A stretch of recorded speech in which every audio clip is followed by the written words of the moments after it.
In an age long forgotten, when the world still hummed with the glow of bulky CRT screens and the sound of battle echoed from living rooms, there existed a time of true fellowship. A time before high-speed connections and endless online lobbies. It was here, on these humble couches, that champions were forged, their skills honed in the fires of split-screen skirmishes and late-night tournaments, as friends passed around the controller in hopes of proving their worth and reigning as the night's champion.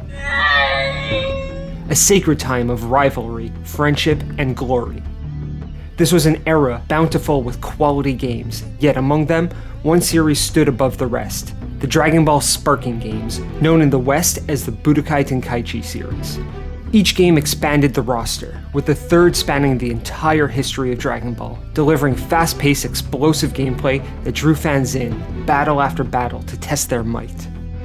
Many Dragon Ball games have been released since this time, and while some have found success on their own merits, none have captured the unique spark that defined this series.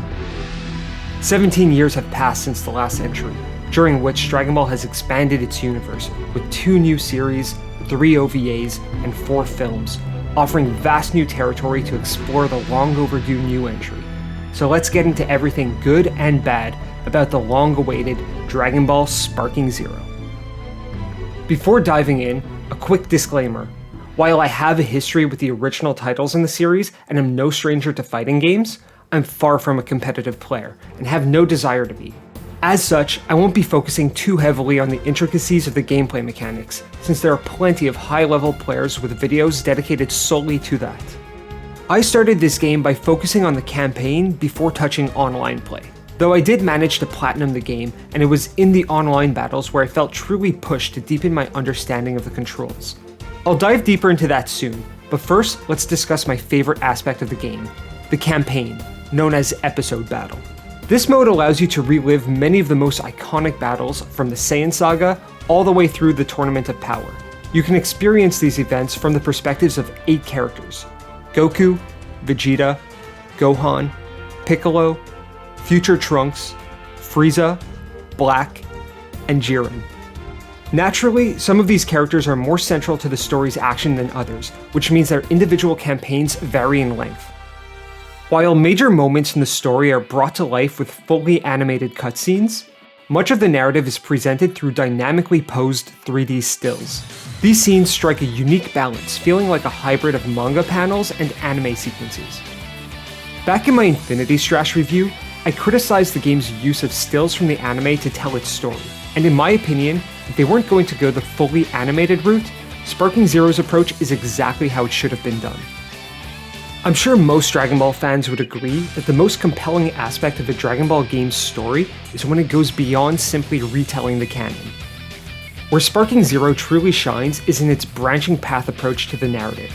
Each episode battle character offers players the chance to explore various branching paths at key moments in their stories, introducing some incredibly compelling what-if scenarios.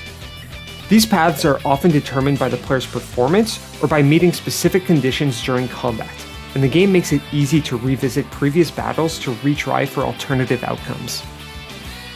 Supplementing the campaign is the custom battle mode, where players can create their own battle scenarios.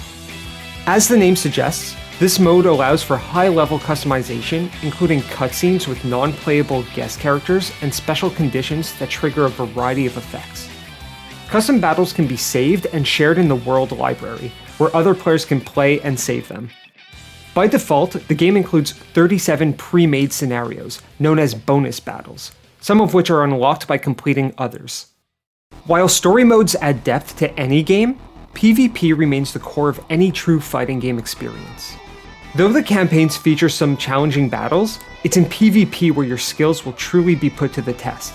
For this, the game offers 2 primary modes, Battle and a World Tournament. In Battle mode, you can choose between single and DP battles. Single battles are straightforward, with each player selecting one character for a head-to-head fight. DP battles, however, add a layer of strategy.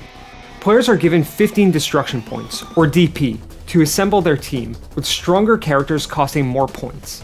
Strategic players often balance their teams with a mix of powerful characters and lower DP options, leveraging unique abilities to gain the upper hand.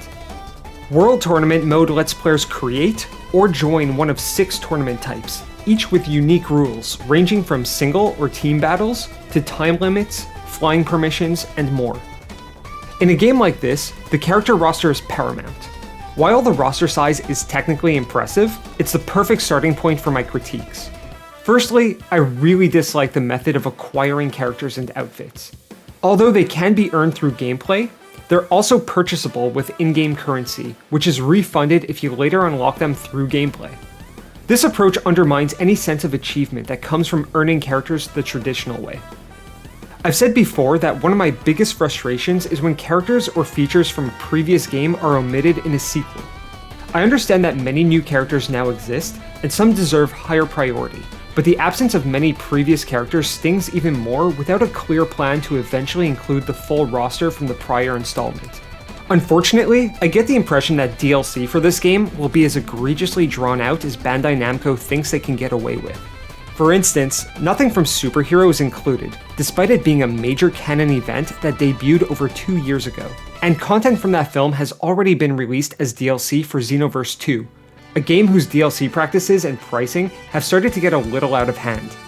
There's no shortage of characters that could be added, but the omission that frustrates me most is the one that always seems to get the shaft: classic Dragon Ball. Despite being the best the series has to offer narratively, it seems every contemporary Dragon Ball game skips over it, starting instead in the middle of the story and discarding all establishing context. This brings me to another critique: the campaigns.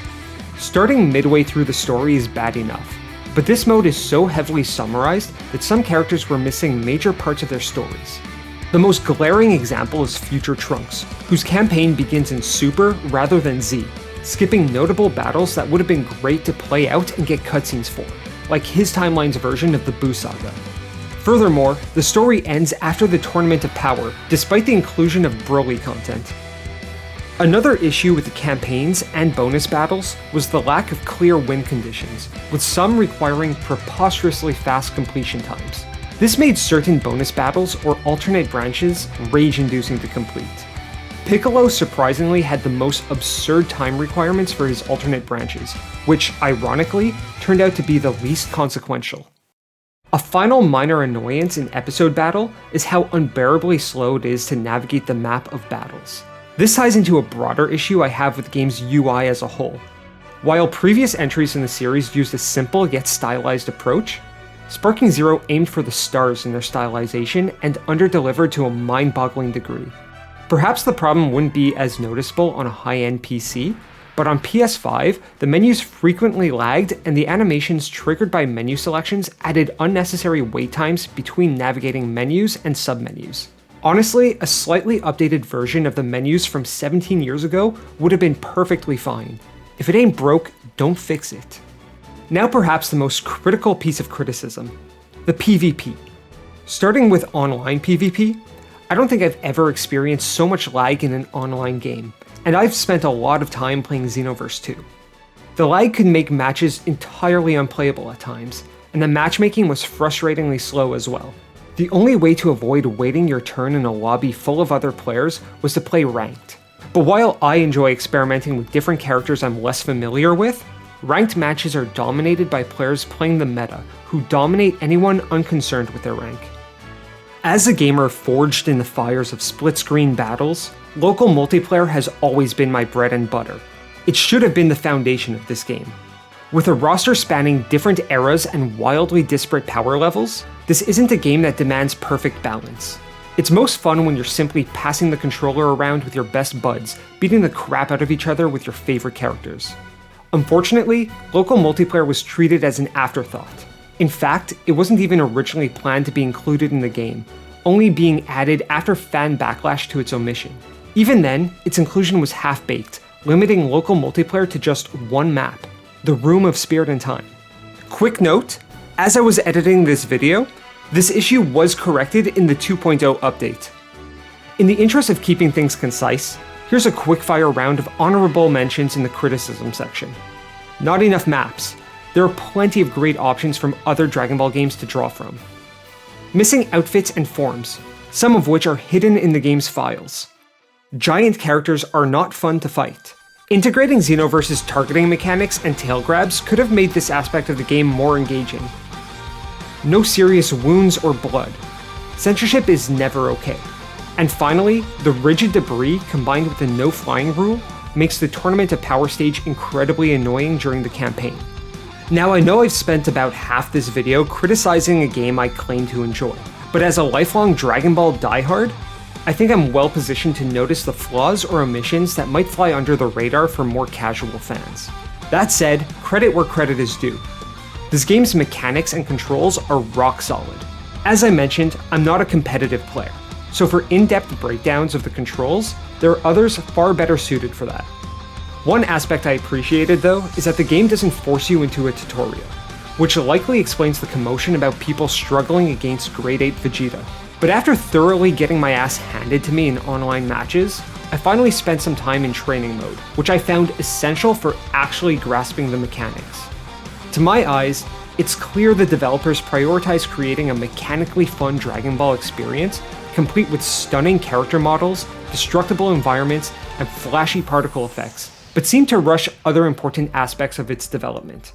Though, in spite of my campaign criticisms, Sparking Zero delivered some genuinely amazing what-if scenarios. I would have loved to see an even greater focus on this, perhaps even including a story inspired by that time I got reincarnated as Yamcha. Moving forward, I'm going to choose to remain cautiously optimistic about the addition of new content through DLC and free updates. While there's plenty that should be improved or expanded upon through free updates, Sparking Zero stands out as a game that's polished where it truly counts, especially when compared to contemporary industry standards. If you're a fan of Dragon Ball or fighting games in general, this title is absolutely worth your time, even with some of its less developed elements. I think I've made my hopes for the future of this game abundantly clear, but what are your thoughts on Sparking Zero, and which improvements or additions would you like to see moving forward? If you've enjoyed what you've witnessed here today, please consider supporting the channel by leaving a like and subscribe. And if you're so inclined, check out some of my other content. And as always, I hope you'll join me in the next one. I've been Pungent Funk. Keep it funky, fellas.